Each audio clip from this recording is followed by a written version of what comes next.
Hello everyone. In today's video, I'll be going over how to swap SOL to USDC with your Phantom wallet. Here we have the homepage of the Solana wallet. I have very little SOL in here right now, just for testing purposes. So what you want to do is go to swap. Usually the swap between SOL and USDC is already defaulted.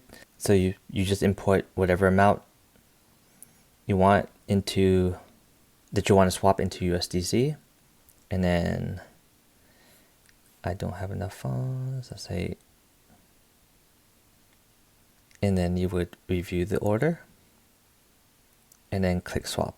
I won't be doing this, but that's what you would do. And here you can see the fees, which is very little, and the slippage, you can adjust that in your settings. So with slippage, if you click on the top right here, you can change it. These are some defaulted ones, a 0.0 or 0.3%, 0.5%, 1%, and then you can custom. You can make it way lower or higher.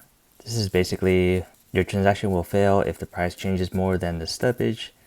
Too high of a value will result in an unfavorable trade. Depending on how much is going on in the market, you would change this accordingly.